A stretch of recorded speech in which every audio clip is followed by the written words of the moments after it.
मित्रांनो, आपण जेव्हा अर्ज करतो बँकेकडं त्यातले 90% जे रिजेक्ट होतात प्रकरणं, त्याचं मूळ कारण आहे ते म्हणजे प्रोजेक्ट रिपोर्टमध्ये असलेल्या त्रुटी. या त्रुटीतले मेजर जे 5 कारणं आहेत ते तुम्हाला मी या व्हिडिओत सांगणार आहे आणि शेवटी यावर उपायही सांगणार आहे, म्हणून व्हिडिओ शेवटपर्यंत स्किप न करता पहा. पहिलं कारण आहे मित्रांनो ते म्हणजे बिझनेसची क्लॅरिटी नसणं. प्रोजेक्ट रिपोर्टवरनं हा बिझनेस कशासाठी आहे, काय करणार आहे याचं क्लिअर कट माहिती आवश्यक असते.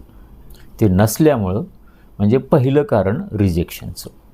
दुसरं कारण जे आहे ते म्हणजे मित्रांनो कॉस्ट जे आहे कॅल्क्युलेशन ते प्रॉपरली केलेलं नसणं. जे काही प्रोजेक्ट रिपोर्टमध्ये कॉस्टिंग दाखवलेली असेल आणि प्रोजेक्शन दाखवलेलं असेल, प्रोजेक्शन म्हणजे 5 वर्षाचं 7 वर्षाचं जे काही बँकेचं रिटर्नची पॉलिसी असेल त्याप्रमाणे ते नाही दाखवल्यामुळं आणि त्याची कॉस्ट व्यवस्थित कॅल्क्युलेट न केल्यामुळं. तिसरं मित्रांनो प्रॉफिट रिअल नाही दाखवल्यामुळं, म्हणजे रिअलायझेशन प्रॉफिट रिअलायझेशन ज्याला म्हणतो तो व्यवस्थित न दाखवल्यामुळं. आणि मित्रांनो चौथं कारण आहे ते म्हणजे बँकेला समजेल असा प्रोजेक्ट रिपोर्ट नसणं.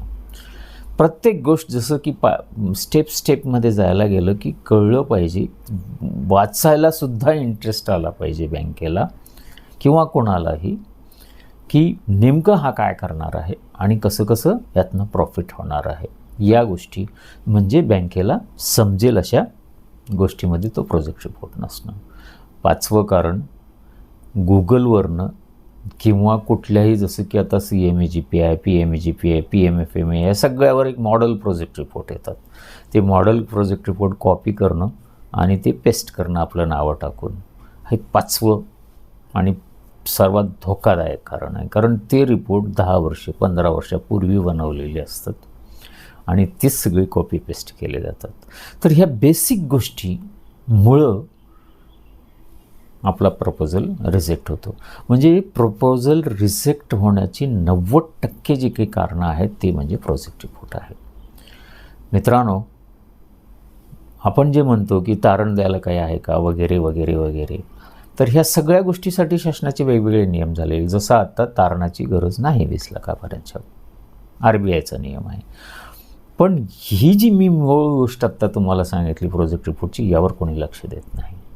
म्हणून ह्या सगळ्या गोष्टी सुसूत्रपणे जर मांडलेल्या असतील तर आपला प्रोजेक्ट नक्की सँक्शन होतो. जरा यावर उपाय काय, तर यावर आम्ही रिपोर्ट बनवतो ज्या पद्धतीने बँकेला लागतो आणि सँक्शन होईल त्या पद्धतीने आम्ही बनवतो.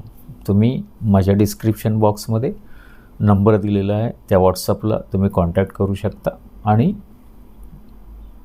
तुमचा जो काही प्रोजेक्ट करायचा आहे त्यासाठी तुम्ही माझ्याकडनं सर्व्हिस सेवा घेऊ शकता. मित्रांनो खूप व्यवस्थित किमतीमध्ये आम्ही ही सेवा तुम्हाला देतो आहे. धन्यवाद मित्रांनो.